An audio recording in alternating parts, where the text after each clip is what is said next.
2025년 고난주간 부흥회에 말씀 사역자로 초청해 주신 우리 서울영천교회 당회원 여러분, 또 특별히 우리 담임 목사님께 진심으로 감사의 말씀을 드립니다.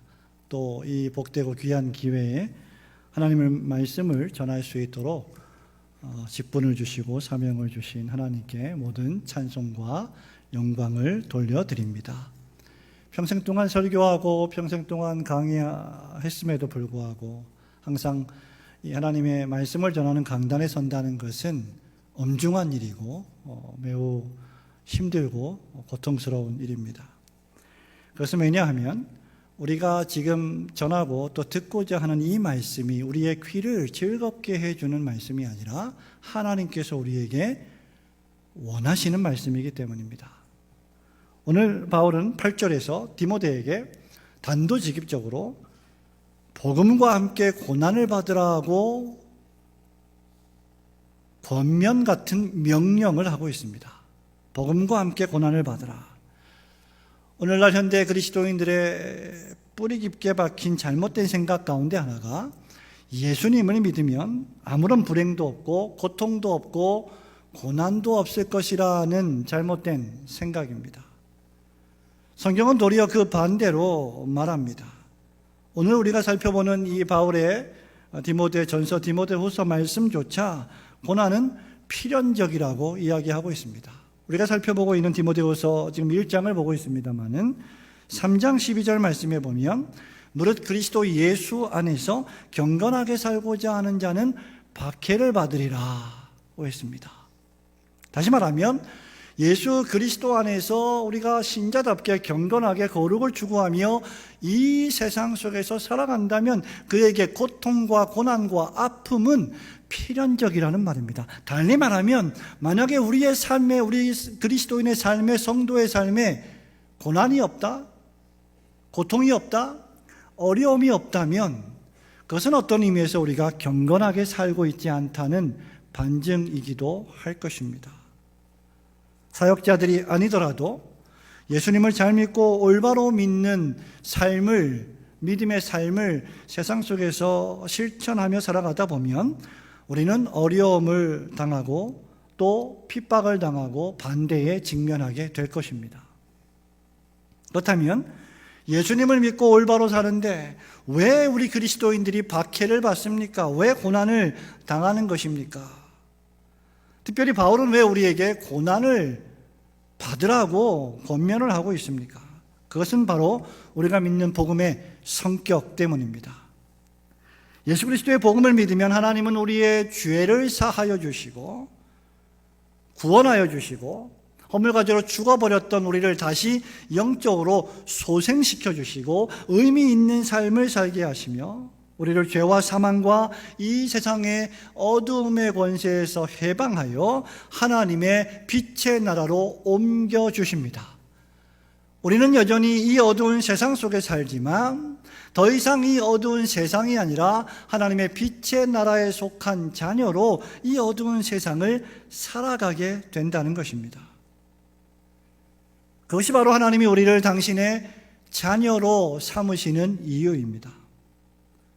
그러므로 우리는 복음을 믿으면, 예수 그리스도를 믿으면, 우리가 성도라고 한다면, 신자라고 한다면 우리가 이 땅에 살지만 이 땅에 속한 자처럼 살지 않아야 된다. 그렇게 살아서는 안 된다는 것을 깨닫게 됩니다. 제가 좋아하는 복음성가 가운데 하나가, 제가 제목은 잘 모릅니다. 저의 가장 큰 단점 가운데 하나는 유행가이든 복음성가이든 처음부터 끝까지 다 모른다는 거예요. 한두 구절밖에 잘 모릅니다. 우리는 청지기인데 마치 우리가 주인처럼 이 세상에 살아가다가 하늘을 놓쳤습니다. 우리가 이 땅만 바라보며 살다가 주님 손을 놓쳤습니다.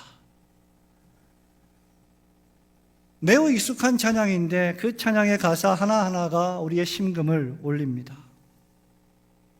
그래서 우리가 이 세상에서 하나님의 자녀로 살기 때문에 세상 사람들은 왜 너희들은 나처럼 우리처럼 살지 않느냐라고 박해하기 시작합니다. 성도 여러분, 우리 교회는 제가 2014년에 개척을 했습니다마는 교회 이름을 어떻게 지을까 하다가 수많은 교회들이 있는데, 대한민국에 약 6만, 7만 교회가 있는데 그 많은 교회 중에 또 하나의 교회가 되어서는 안 되겠다. 그래도 좀 뭔가 정말 특별한 교회가 되어야 되겠다라고 하는 그런 충심에 교회 이름을 순한글로 올거든 이름이라고 지었습니다. 올거든 교회. 순한글입니다.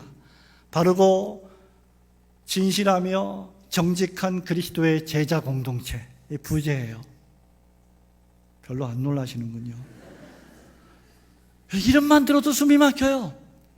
얼마나 힘듭니까? 이게 올곧게 산다는 게. 그런데 여러분, 이렇게 이름을 지으니까 어떤 분들이 웃으면서 하는 분들도 있겠습니다만은, 야, 니네 교회만 올곧냐?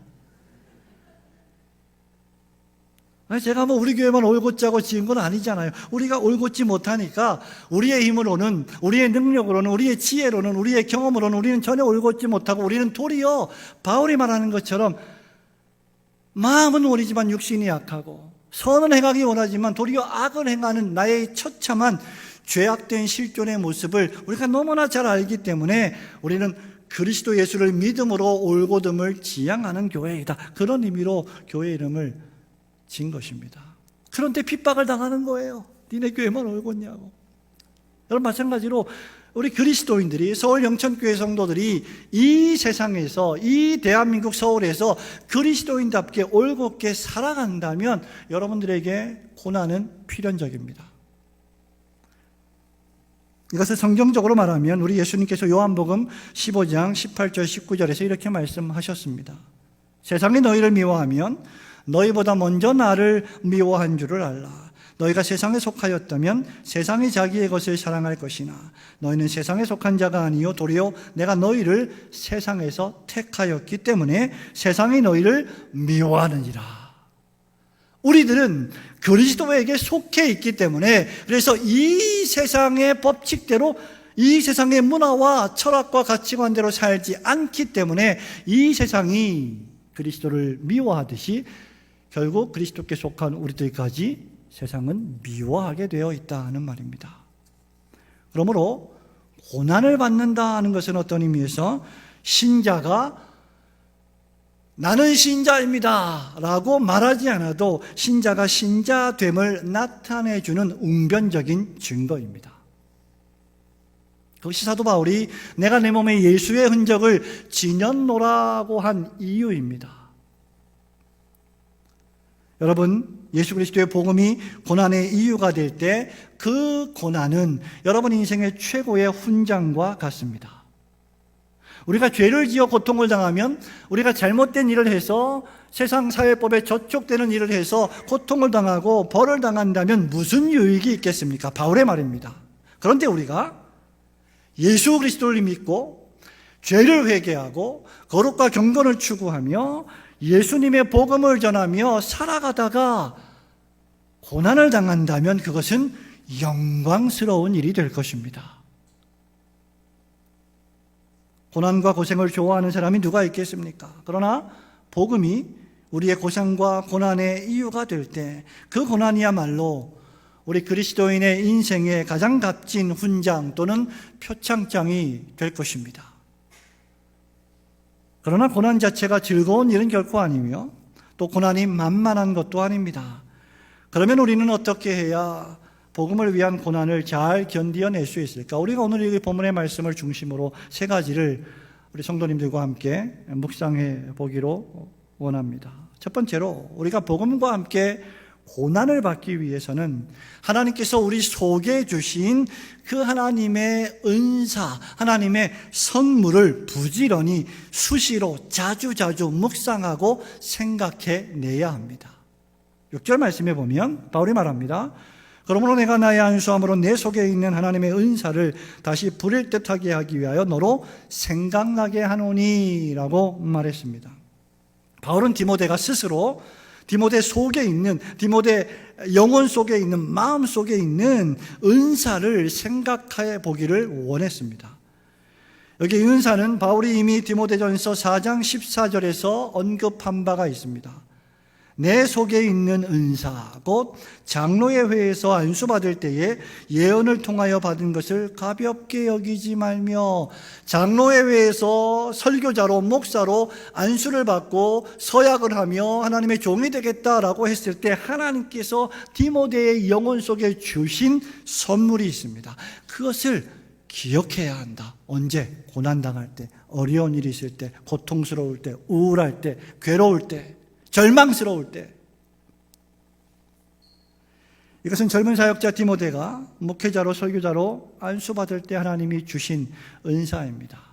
아마 성도님들은 장로로서, 집사로서, 권사로서 임직받을 때 받은 은사라고 생각하시면 되겠습니다. 우리 모든 그리스도인들은 하나님께서 나를 죄에서 구원하여 내시고 불러주셔서 예수 그리스도를 영접하게 하시고 영원한 생명을 주신 그 구원의 은총, 구원의 경험이라고 생각하시면 되겠습니다. 디모데의 경우는 하나님의 백성들을 설교하고 가르치고 그리스도의 장성한 분량에 충만한 데까지 이르도록 훈련시키기 위해서 비범한 능력이 필요했고 은혜가 필요했고 재능이 필요했는데 그때 사용될 하나님의 선물로서의 은사였습니다. 이것은 바울이 포함한 장로의 회에서 안수받을 때 전해진 것입니다. 성경에서 보통 안수는 세 가지 의미가 있죠. 첫째, 인간의 죄를 화목제물인 짐승에게 전가시킬 때 제물의 머리에 안수합니다. 둘째, 제사장이나 한 나라의 지도자를 세울 때 안수합니다. 세 번째로 병자를 고칠 때 기름을 바르고 안수하는 경우도 있었습니다. 여기서의 초점은 안수자에게 있지 않고 안수할 때 그 자격을 부여하시고 능력을 부여해 주시는 하나님의 능력에 초점이 있습니다. 안수하는 사람이 어떤 능력이 있어서 죄가 사해지는 것이 아니고 안수하는 사람이 어떤 신령한 은혜가 있어서 죄가 사해지는 것이 아니고 병자가 고침을 받는 것도 아닙니다. 성령 하나님의 능력과 은사가 안수라고 하는 상징적인 수단을 통해서 전달되는 것입니다. 마찬가지로 바울이 디모데를 안수할 때 바울의 어떤 능력이 디모데에게 옮겨간 것이 아니라 바울이 안수할 때 디모데에게 주셨던 하나님의 특별하신 영적인 은혜를 디모데가 생각하기를 원했던 것입니다. 그렇다면 고난을 받기 위하여 왜 우리 속에 있는 하나님의 은사를 우리는 생각해야 할까? 디모데의 경우에 볼 때 첫째, 디모데는 매우 연소한 목사였습니다. 나이가 어리다는 말입니다. 경험이 별로 없어 보였습니다. 그리고 디모데는 자주자주 병이 났습니다. 비위가 약했습니다. 세 번째로 에베소의 거짓 교사들이 디모데를 대적했습니다. 네 번째로 그의 영적인 스승 기댈 언덕이었던 바울이 감옥에 갇혀 있습니다. 그리고 세상을 언제 떠날지 언제 순교당할지 모르는 그런 상황에 있었습니다. 이에 디모데는 바울의 설교 사역을 계승하여 계속 복음을 전해야만 했습니다. 이때 필요했던 것이 하나님의 은사입니다. 여러분 한번 생각해 보십시오. 매우 젊은 전도사, 강도사가 이제 막 목사 안수를 받고 큰 교회에 부임을 했다고 한번 생각해 보십시오. 그가 느끼는 중압감이 얼마나 크겠습니까? 그래서 그에게 하나님의 능력과 은사가 필요한 것입니다. 저도 아주 매우 젊은 나이에 안수를 받았습니다만은 저희 원로 목사님이 계십니다만은 이 원로 목사님이 이제 연세가 들어가시고 은퇴하시고 또 우리 후배 제자들이 또 나이가 들어가잖아요. 아무리 나이가 우리가 들어가고 40이 되고 50이 되고 60이 돼도 원로 목사님이 볼 때는 젊은 목사예요. 몇 살까지 젊은 목사인지 모르겠어요. 그것이 일반적인 우리의 생각입니다. 그러나 디모데가 아무리 젊다 하더라도 그는 하나님의 말씀을 설교하기로 부르심을 받은 하나님의 사역자입니다. 교회에 주신 선물입니다. 그러므로 이 젊은 사역자가 능력 있게 복음의 사역을 감당하고 고난을 견디기 위해서는 하나님이 주신 특별한 은사를 생각해내야만 했던 것입니다. 성도 여러분, 우리가 신앙의 길을 걸어가면서 종종 길을 잃어버렸을 때, 종종 여러 가지 이유로 두려움에 빠졌을 때 우리에게 필요한 것은 하나님이 우리를 불러주실 때 우리에게 주셨던 구원의 은혜요, 은사요, 사명입니다. 하나님은 죄인을 부르실 때 구원을 베풀어 주시고 더불어 사명도 주십니다. 사역자들에게는 복음을 전하고 설교하고 가르칠 사명을 주십니다. 성도들에게는 복음을 전하고 증언하고 전도하고 다양한 방식으로 교회를 봉사하며 여러 직분으로 섬기며 교회를 사랑할 사명을 각자에게 주십니다.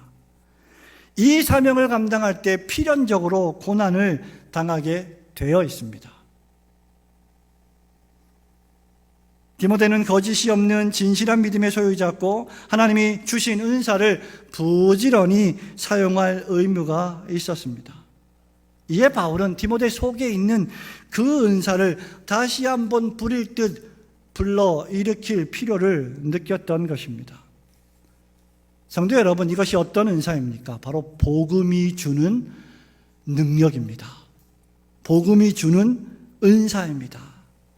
오늘 바울은 8절 말씀에 하나님의 능력을 따라 복음과 함께 고난을 받으라고 말씀하고 있습니다. 여러분, 복음이 무엇입니까? 로마서 1장 3절 4절에 따르면 복음은 그의 아들에 관한 것이다 라고 말했습니다. 육신으로는 다윗의 혈통에서 나셨다고 했고 성결의 영으로는 죽은 가운데서 부활하셨다라고 했습니다. 여러분, 복음을 우리가 생각할 때 복음은 복된 소식, 좋은 소식, 나에게 고통을 주지 않고 마시멜로처럼 맛있는 사탕을 달콤하게 먹여주는 것이라 생각하기 쉽습니다. 결코 그런 것이 복음이 아닙니다. 복음은 하나님의 아들이신 예수 그리스도께서 여러분을 위하여 하늘의 영광의 보좌를 버리고 여러분과 같이 낮아지신 능력입니다. 그래서 바울은 로마서 1장 16절에서 내가 복음을 부끄러워하지 않습니다. 이 복음은 모든 믿는 자에게 구원을 주시는 하나님의 능력이 됩니다. 17절에 복음에는 하나님의 의가 나타나서 믿음으로 믿음에 이르게 하나니 기록된 바 오직 의인은 믿음으로 말미암아 살리라 함과 같으니라 하고 했습니다. 여러분, 왜 우리가 고난을 능히 견딜 수 있을까요? 복음 때문입니다. 복음이 우리에게 능력을 제공하기 때문입니다. 여기서 능력을 준다라고 하는 헬라어 원어는 디오나미스인데 폭발하는 힘이다라고 했습니다. 다이너마이트가 여기서 유래되었지요. 복음은 그리스도인에게 폭발하는 능력을 줍니다. 그 능력의 실체가 누구십니까? 예수 그리스도이십니다. 여러분, 하나님의 아들이신 예수 그리스도, 하나님이신 그분이 천지 만물을 창조하신 그분이 창세기 1장 1절에 계셨고 요한복음 1장 1절에 계시고 요한일서 1장 1절에 계신 그 그리스도께서, 그 하나님께서 당신이 창조하신 피조물과 같이 되어 이 세상에 오셨다는 것이 복음입니다.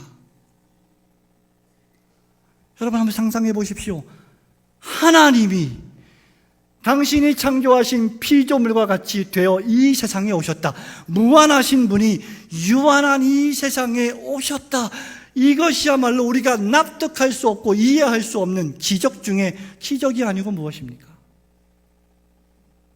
그런데 그분이 육신으로는 다윗의 혈통으로 오셨습니다. 사람의 몸을 입고 오셨습니다.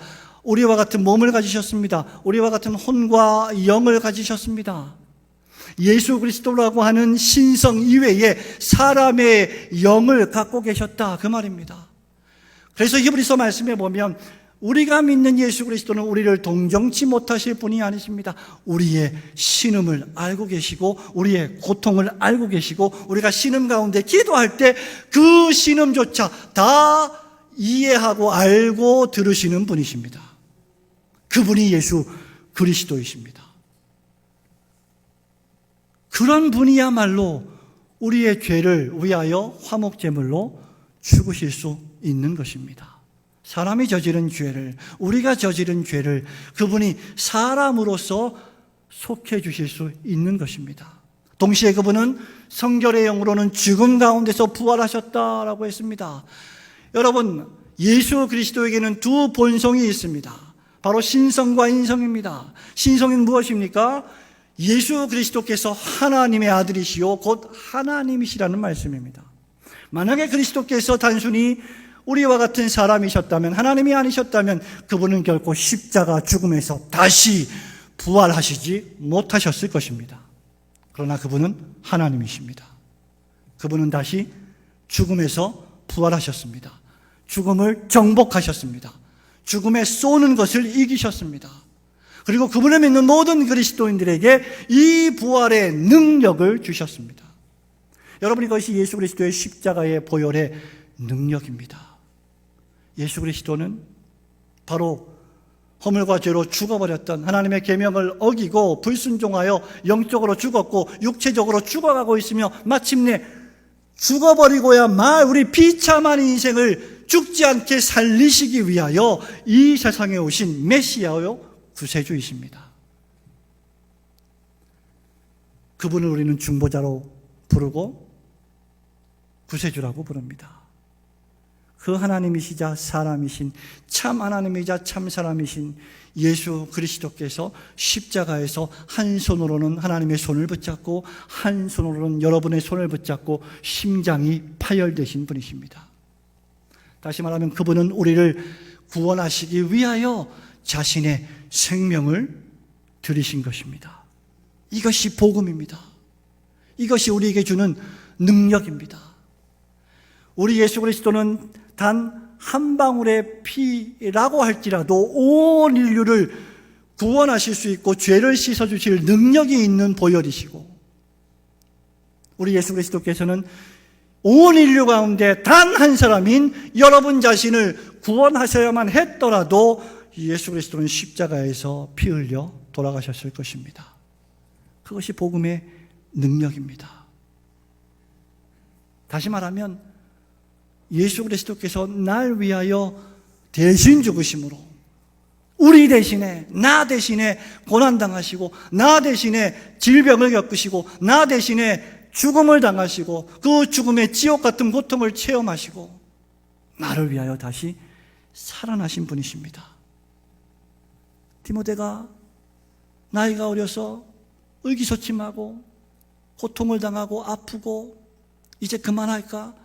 이제 좀 놓을까라고 할 때마다 바울은 디모데에게 네가 장로회 해에서 안수받을 때 생각했던 그 은사, 그 선물, 그 하나님이 주신, 너를 불러주실 때 주신 그 놀라운 은혜를 너는 계속 생각해야 한다. 그래야만 너는 복음과 함께 고난을 받을 수 있다라고 말씀해 주신 것입니다. 여러분, 이런 십자가 보혈의 능력만을 의지하고 믿는 신자만이 겸손하게 하나님의 교회를 위하여 섬기고 봉사할 수 있을 것입니다. 거짓 믿음의 소유자는 이러한 하나님의 은사를 거짓되이 사용합니다. 이런 경우에 은사는, 재능은 사람을 찌르는 흉기로 변합니다. 그러나 진실한 믿음의 소유자는, 정말 예수 그리스도의 십자가 보혈을 믿는 신자는 겸손히 하나님이 주신 그 믿음의 은사를 사용하여 교회를 세우고 목사님을 위하여 기도하고 목사님의 설교 말씀에 순종하고 성도들을 사랑하고 안팎으로 다가오는 고난을 능히 견디어내는 데 사용합니다.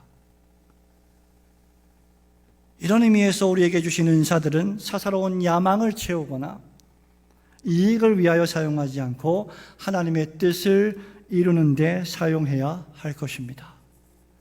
하나님이 여러분을 부르실 때 주셨던 그 은사와 능력을 오직 주 예수 그리스도의 교회인 이 서울 영천교회와 하나님 나라를 위하여 사용하며 고난을 넉넉히 감당하시는 성도들 되시기를 주님의 이름으로 축원합니다. 두 번째로, 우리가 복음과 함께 고난을 받으려면 하나님이 우리에게 주신 능력과 사랑과 절제의 마음을 늘 지녀야 합니다. 7절 말씀에 보면 하나님이 우리에게 주신 것은 두려워하는 마음이 아니요 그 다음 오직 뭐라고 말씀했죠? 능력과 사랑과 절제하는 마음이니 그러므로 너는 이러한 마음을 가지고 우리 주를 증언함과 또는 주를 위하여 갇힌 자 된 나 바울을 부끄러워하지 말고 오직 그 다음 하나님의 능력을 따라 복음과 함께 고난을 받으라 하고 권면했습니다. 7절 말씀은 하나님이 디모데에게 주신 은사를 조금 더 구체적으로 설명을 해줍니다. 그것은 바로 능력과 사랑과 절제하는 마음이라고 말했습니다. 여러분, 우리는 은사라고 생각하면 뭔가 자랑하고 뽐내고 남들이 가지지 못한 나만 가지고 있는 나에게만 주신 뭔가 독특한 것이라고 생각하기 쉬운데 결코 그런 것이 성경적 은사가 아닙니다. 성경적인 은사는 하나님이 주신 능력의 마음입니다. 사랑의 마음입니다. 절제하는 마음입니다. 그리고 이 모든 재능과 은사들은 예수 그리스도의 십자가로부터 흘러나옵니다. 그래서 오직 의인은 믿음으로 믿음에 이르게 살아야 한다. 믿음으로만 살아야, 어떤 믿음 말이죠? 십자가만을 바라보는 믿음, 예수 그리스도의 십자가만을 의지하는 믿음이 바로 그것입니다. 그런데 그러면서 바울이 이렇게 말합니다. 그것은 두려워하는 마음이 아니다. 우리가 예수 그리스도의 십자가 보혈을 정말 믿으면 그것은 두려움을 내쫓는 믿음을 우리에게 제공해 준다라고 말합니다. 이런 의미에서 볼 때 지금 디모데는 일종의 두려움에 빠진 것 같습니다. 여러분, 신자가 두려움에 빠질 때 어떤 일이 벌어지냐면 하나님 아버지께서 그 두려움을 물리쳐 주실 수 있다라고 하는 생각을 미처 인식하지 못하게 될 위험이 있습니다. 종종 그리스도인들이 영적 침체에 빠질 때 당하는 어려움 가운데 하나가 하나님께서 그 나의 영적 침체, 나의 문제들, 나의 어려움들을 압도하여 해결해 주시지 못할 것이라고 하는 생각을 가지게 됩니다. 그래서 하나님보다 세상의 전문가들을 찾아가고 세상의 방식을 추구하게 되어 있습니다. 디모데는 하나님이 주신 선물로서의 능력과 사랑과 절제하는 마음이 아니라 하나님이 주시지 않은 두려워하는 마음에 휩싸였습니다. 말하자면 하나님보다 두려움이 더 커진 거예요. 이 두려움이 예수 그리스도의 십자가 보혈의 신앙을 압도해버린 겁니다. 순간적으로. 목사님, 그런 일이 있을 수 있어요? 예, 있을 수 있습니다. 목사에게도 장로에게도 직분자들에게도 성도들에게도 있을 수 있습니다. 앞서 말씀드린 것 같이 디모데는 연소했습니다. 자주 병에 걸렸습니다. 거짓 교사들의 중상모략이 있었습니다. 나이가 연소했기 때문에 어떤 교인들은, 에베소 교회의 어떤 교인들은 디모데의 지도력에 의문을 품었습니다. 그리고 아직 어려서 세상 물정을 모른다, 세상을 좀 더 경험해보고 와야 된다, 이렇게 말하는 사람들도 있었을 것입니다. 더욱이 믿음의 영적 아버지 바울이 감옥에 갇혀 있습니다.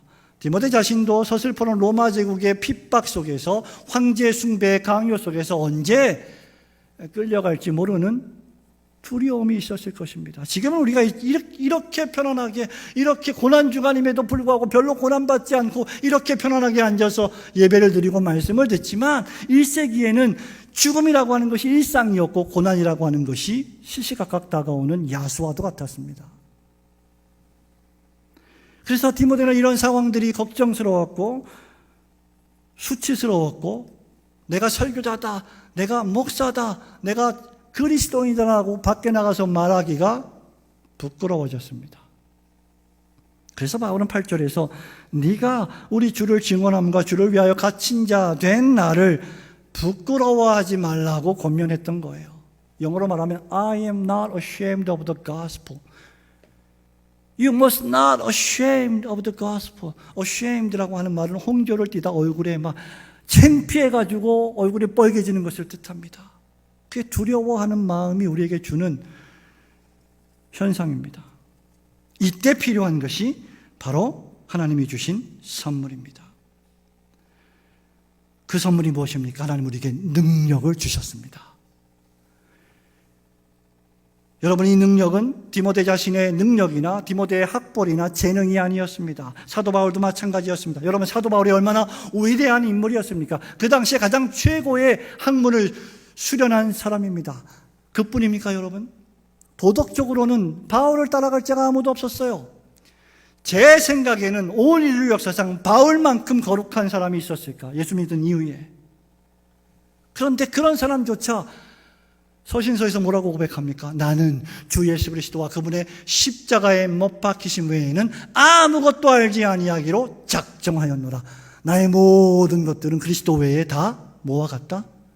배설물과 같다. 고상하게 말했죠. 똥과 같다. 냄새나는 더러운 것과 같다 라고 고백했습니다.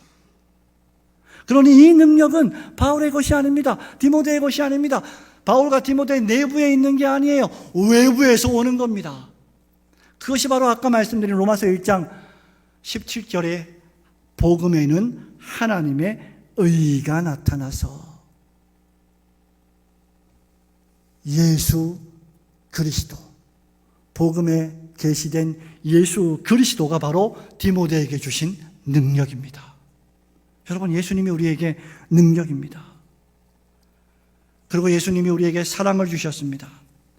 예수 그리스도 안에서 우리를 사랑하신 사랑에 기초하여 하나님이 우리를 구원하셨습니다. 여러분, 칼빈이 이런 유명한 말을 했습니다.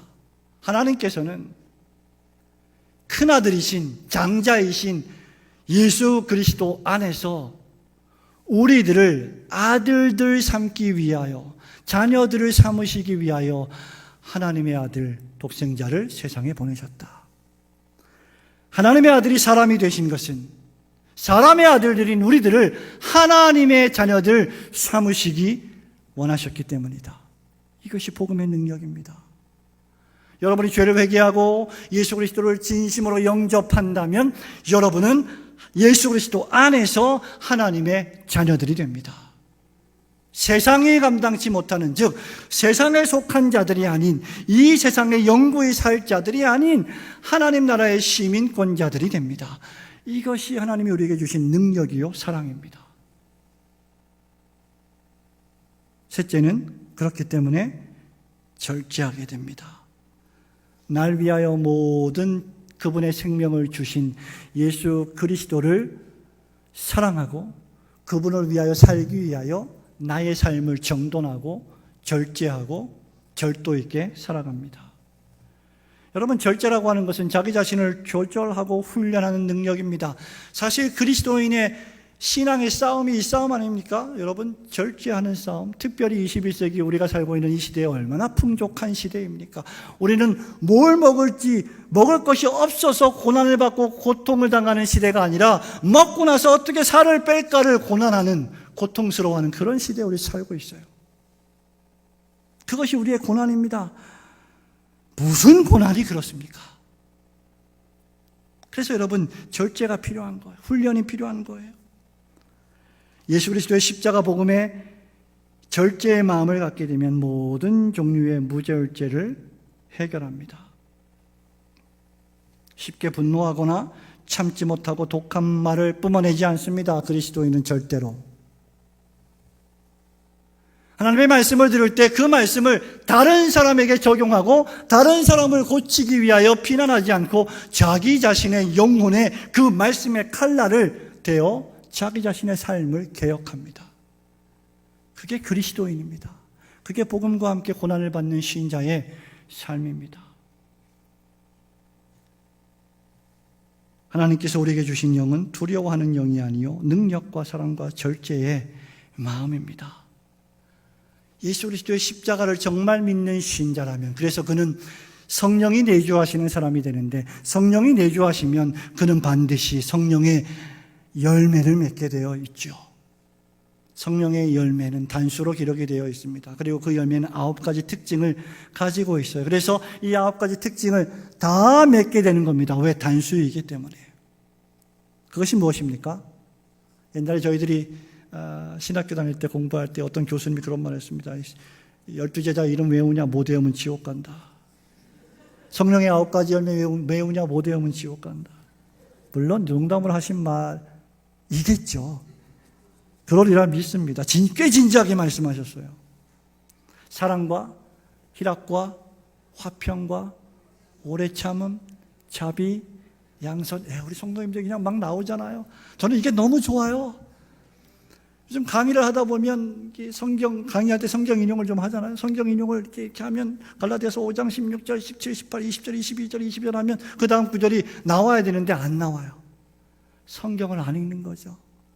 모르는 거예요. 특히 우리 젊은 세대들, 신학생들 가장 큰 문제입니다. 얼마나 좋아요. 사랑, 희락, 그 다음 화평, 오래 참음, 자비, 양선, 충성, 온유, 절제. 절제가 마지막이에요. 왜? 어려우니까. 복음과 함께 고난을 받는, 어떤 의미에서 교회 내에서 복음과 함께 고난을 받는 신앙의 완성은 절제에 있습니다. 왜 교회에 분란이 일어나죠? 절제를 못하기 때문이죠. 십자가를 생각하지 않기 때문이죠. 십자가가 나뉘어졌습니까? 교회 안에 바울파, 아볼로파, 게바파, 그리스도파가 있습니까? 바울이 뭐라고 책망합니까? 그리스도의 십자가가 나뉘어졌느냐? 예수 그리스도를 믿는다면 한 하나님 아버지를 모시고 한 주 예수 그리스도를 구세주로 고백하고 한 성령을 받고 하나 되게 하신 것을 힘써 지키는 사람들입니다. 절제하면서 말이죠. 여러분, 이 모든 능력과 사랑과 절제의 마음은 성령님께서 예수 그리스도를 믿을 때 우리 마음에 양자의 영을 주셨기 때문에 발생하는 마음입니다. 바울은 로마서 8장 15절에서 예수 그리스도를 믿게 되면 양자의 영을 받는데 그때 그 신자는 아빠 아버지라 부르게 된다고 했습니다. 사랑하는 우리 영천교회 청년 여러분, 저한테 아빠라고 불러보세요. 아빠 뻘 안 됩니다. 그렇게 제가 늙진 않았어요. 그 가식으로 아빠 하지 말고. 아빠라고 못 불러요. 왜? 내 아빠가 아니니까. 만약에 내가 돈을 좀 많이 준다, 장학금을 준다 그러면 가식으로 그냥 할 수 있겠죠. 근데 진심으로는 아빠가 아니니까 못함. 그리스도인은 성령이 내주하시기 때문에 하나님을 아버지라고 부릅니다. 불신자들은 죽었다 깨어나도 하나님을 아버지로 부를 수 없습니다. 양자영이 없기 때문이죠. 그리고 나서 16절 17절에 이렇게 말합니다. 성령이 친히 우리 영으로 더불어 우리가 하나님의 자녀인 것을 증언하시나니 자녀이면 곧 상속자 곧 하나님의 상속자요 그리스도와 함께한 상속자니 우리가 그와 함께 영광을 받기 위하여 고난도 함께 받아야 할 것이니라. 왜 그리스도인들이 내게 능력 주시는 자 안에서 나는 모든 것을 할 수 있습니다 라고 고백하면서 그 전의 말씀은 아예 외면하는 것입니까? 내가 풍부에 처할 줄도 알고 내가 궁핍에 처할 줄도 알고 배부름에 처할 줄도 알고 배고픔에 처할 줄도 안다. 여러분, 이게 그리스도인의 능력입니다. 어떠한 상황에서도 견딜 수 있게 존재가 바뀌어버리는 능력, 그것이 십자가가 주는 능력이에요. 그것이 바로 내게 능력 주시는 자 안에서 내가 모든 것을 할 수 있습니다라는 말씀의 의미입니다. 이런 그리스도인이야말로 시편 23편 1절을 진심으로 고백할 수 있게 됩니다. 여호와는 나의 목자시니 내가 부족함이 없으리로다. 다윗의 고백입니다. 원어대로 표현하자면 하나님이 나의 목자가 되시니 나는 다른 아무것도 필요하지 않습니다.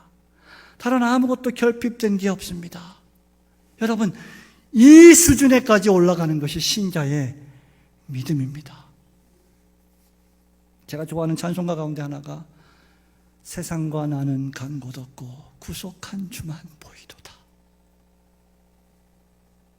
저는 우리 소 목사님과 연배가 좀 비슷한 것 같은데 제가 조금 더 젊어 보이지는 않죠. 여러분 담임 목사 훨씬 더 멋쟁이시고 젊으십니다. 빨리 주님이 오셨으면 좋겠어요, 진짜. 왜? 여러분, 죽음이라고 하는 것은 어떤 의미에서 불신자일 때는 것이 형벌이지만, 신자에게도 형벌이지만, 죽음이라고 하는 것은 더 이상 우리에게 형벌이 아니라 죄를 짓는 일을 멈추는 축복의 통로입니다.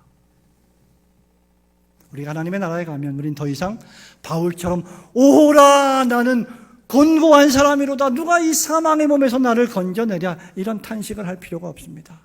더 이상 죄를 짓지 않는 그 나라에 우리가 거하게 되기 때문에 영광스러운 나라, 부활의 몸을 입고 완전하게 된 나라에 우리가 들어갈 것이기 때문에, 그런데 그때까지는 우리가 죄와 싸워야 돼요.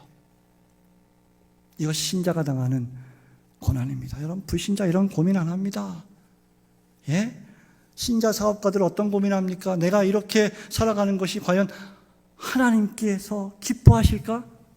내가 혹시 하나님께 죄를 짓는 것은 아닐까? 내가 혹시 이중장부를 써서 문제를 일으키는 건 아닐까? 내가 사기를 치는 건 아닐까? 정직하게 사업해야지. 이런 고민 안 합니다. 일반 은총 가운데 어떤 불신자들도 양심이 깨끗하면 그런 고민을 하겠죠. 그러나 일반적으로 이것은 그리스도인이 당하는 고난이에요. 그러므로 여러분, 우리가 하나님의 나라의 상속자가 되었다면, 그래서 영광을 바라보는 자라면 그와 함께 고난도 받아야 됩니다. 우리가 우리의 인생을 우리 스스로 마감할 수 없잖아요. 주님이 불러주실 때 우리는 갑니다. 그러니 그때까진 바울도 말하지 않습니까? 내가 이 둘 사이에 끼었는데 지금 떠나 하나님의 나라에 가고 싶지만 교회의 유익을 위하여 내가 있는 것이 더 바람직하다. 바울도 가기를 원했어요. 왜? 이 하늘의 영광, 이 하늘의 능력, 이 십자가의 능력, 이 십자가의 은혜를 체험한 사람이라면, 정말 중생받은 신자라면, 하나님을 아바 아버지라고 부르는 영을 가진 신자라면 이 땅보다 하나님의 나라를 소망할 것이기 때문입니다.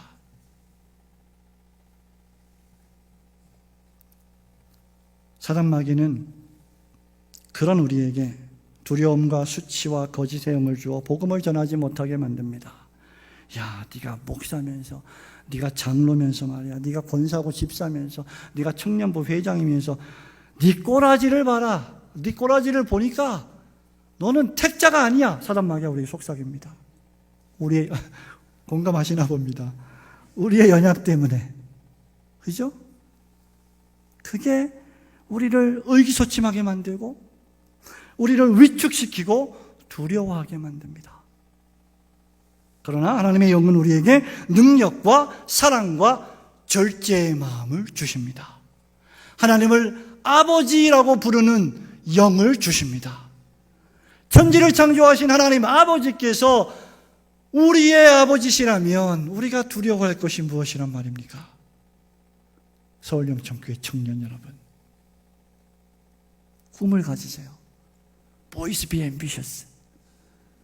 아십니까 이거? 우리 때만 하는 개그인데, 목사가 될 꿈을, 장로가 될 꿈을, 권사가 될 꿈을, 안수집사가 될 꿈을, 이 세상 사회에서 소금과 빛으로 서울 영천교회 출신의 사명자가 될 꿈을 꾸십시오. 마지막으로 복음과 함께 고난을 받으려면 하나님이 우리를 구원으로 부르셨다는 확신과 우리에게 항상 주시는 은혜를 늘 기억해야 합니다. 9절 10절의 말씀에 보면 그 말씀이 기록이 되어 있습니다. 하나님이 우리를 구원하사 거룩하신 소명으로 부르심은 우리의 행위대로 하심이 아니요 오직 자기의 뜻과 영원 전부터 그리스도 예수 안에서 우리에게 주신 은혜대로 하심이라. 여기서 우리는 두 가지 단어에 주의를 기울여야 합니다. 하나는 하나님의 능력이요, 다른 하나는 복음과 함께입니다. 8절 말씀에 그렇게 기록이 되어 있죠. 그 복음과 하나님의 능력이 뭐냐면 그 실체가 9절과 10절입니다. 하나님은요, 우리를 부르시고 목사로 부르시고 장로로 부르시고 집사 권사로 부르시고 여러 교회의 직분자들로 봉사자들로 부르시면서 야, 이제 내가 불렀으니까 나머지는 너희들이 알아서 해라. 나 이제 피곤하다. 너희들이 해라. 경상도 사투리인데. 그렇게 말씀하시는 분이 아니세요. 바울은 디모데에게요, 나도 고난당했으니 너도 고난당하라, 이렇게 말씀하지 않았습니다. 야, 그렇게 당한 거 다 당하는 거야. 참다 보면 다 좋은 날이 올 거야. 그것만큼 아주 대책 없는 조언이 없습니다. It will be. 캐세락세라. 될 대로 되라지. 어차피 지나가게 되어 있어. 이 또한 지나가리라. 어떻게? 왜? 모르는데. 바울은 고난을 당하는데, 고난은 필연적인데 하나님의 능력과 함께 복음을 따라 고난을 받으라고 했어요. 이 두 단어를 아까 제가 말씀드린 한 문장으로 요약하면 로마서 1장 16절입니다. 내가 복음을 부끄러워하지 아니하노니 I am not ashamed of the gospel. 왜냐하면 이 복음은 모든 믿는 자에게 구원을 주시는 하나님의 능력이 된다. 그리고 이 복음으로의 부르심은 우리 행위가 아니라 영원전부터 영원까지 영광스러우신 신실하신 하나님의 뜻으로 된 것이라. 만약에 여러분 우리가 우리 죄를 씻고 우리 스스로 우리 죄를 씻고 우리가 우리 스스로 구원을 얻는 그 조건이 우리에게 달려 있다면, 예를 들어서 뭐 아름다움에 달려 있다면, 뭐 건강함에 달려 있다면, 뭐 예를 들어 190에 달려 있다면, 예? 구원받을 사람 별로 없을 거예요. 지금 예배당에. 또 우리의 선함, 우리의 선행, 우리의 봉사에 달려 있다면 얼마나 많은 선행과 봉사를 해야 하나님이 만족하시겠습니까? 아니, 어떻게 많은 의를 행하여 하나님의 의에 흡족하시겠습니까? 우리가 하는 모든 행위, 모든 선한 행위, 그리고 그 선한 행위 가운데 가장 최고의 선하다고 생각하는 행위조차 그 속에는 칼빈이 말합니다. 불순물이 섞여 있어 하나님이 받으시기에 마땅하지 않고 도리어 하나님의 진노를 사기에 충분하다. 우리의 선행을 하나님께서 선으로 받아주시고 상급을 주시는 이유는 우리 때문이 아니라 주 예수 그리스도 안에서 그것을 받아주시기 때문입니다. 우리는 불결하지만 그리스도께서 거룩하시기 때문입니다. 우리는 힘이 없지만 그리스도께서 강력하시기 때문입니다. 우리는 의가 없지만 그리스도께서 완전한 의로움을 갖고 계시기 때문입니다. 그래서 고린도전서 1장 30절에서 바울은 이렇게 말합니다. 예수 그리스도는 하나님께로부터 나와서 우리에게 구원함과 거룩함과 지혜와 부속함과 의가 되셨느니라. 여러분, 이것이 하나님의 은혜입니다. 이것으로 우리를 부르셨습니다. 하나님께서 우리를 부르시고 또 우리를 완성케 해 주실 것입니다. 로마서 8장 30절에 보면 미리 정하신 그들을 또한 부르시고 부르신 그들을 또한 의롭다 하시고 의롭다 하신 그들을 또한 영화롭게 하셨느니라 하고 했습니다. 이 말씀은 17세기 영국 청교도의 선조인 윌리엄 펄킨스 목사님이 골든 체인, 황금사슬, 구원의 황금사슬이라고 불렀던 것입니다. 근데 여러분, 제가 교의학 교수입니다만은 우리가 구원을 이야기할 때 신학교에서 구원의 서정 이렇게 하면 이제 밤새도록 해야 되는데요. 시간 안에 끝날 겁니다. 구원의 서정을 이야기할 때 9가지 순서를 이야기해요. 소명, 중생, 회개, 믿음, 칭의, 양자, 성화. 몇 개 했어요? 7개 했어요. 그 다음 견인, 영화. 이게 구원의, 하나님이 부르시면 영화까지 9가지 단계를 논리적 순서에 따라서 걸쳐가요. 그런데 여러분, 지금 방금 제가 읽어드린 로마서 8장 30절에는 몇 개가 있습니까? 이 구원의 서정 9가지 가운데 부르심, 소명, 그죠? calling. 그리고 부르신 자들을 또한 의롭다 하시고 칭의, justification, 칭의. 의가 없는 우리를 의인이라고 불러주신가. 그리고 나서 의롭다 하신 그들을 또한 뭐라 그랬어요? 영화롭게, 그 다음 하실까? 할까? 말까? 하셨느니라. 과거 시제로 기록이 되어 있어요. 부르시고 의롭다 하셨는데 이미 영화롭게 하셨다. 하나님의 시각으로 볼 때 내가 널 불렀다면, 내가 널 의롭게 했다면 너는 이미 영화롭게 된 자들이다. 이게 복음이 주는 능력입니다.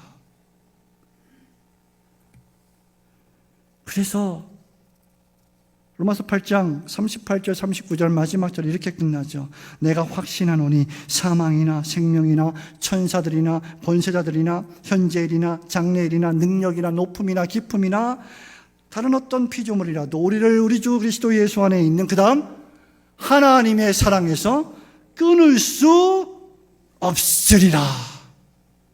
구원이 확실하다.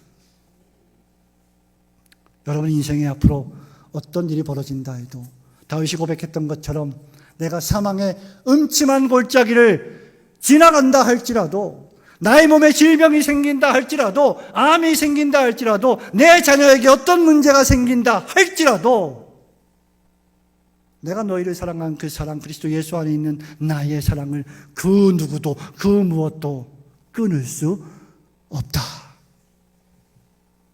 십자가의 능력입니다. 사랑하는 성도 여러분, 말씀을 맺겠습니다. 바울은 고난을 피하라고 하지 않았고 고난을 받으라고 했습니다.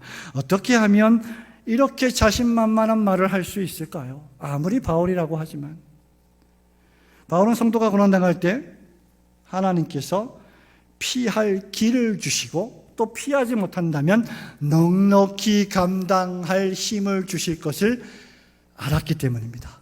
그리고 바울이 그 길을 걸어갔어요. 바울은 모르는 걸 말하는 사람이 아닙니다. 바울은 아는 것을 말합니다. 로마서에 얼마나 바울이 우리가 아느니라 이 표현을 강조하는지 아십니까? 바울은 모르는 걸 믿지 않았습니다. 알고 경험한 걸 믿었습니다. 고난 가운데 지켜주시고 생명의 위협 가운데 보호해 주시고 사명이 끝나기 전에는 죽지 않는다는 것을 깨닫게 해 주셨습니다.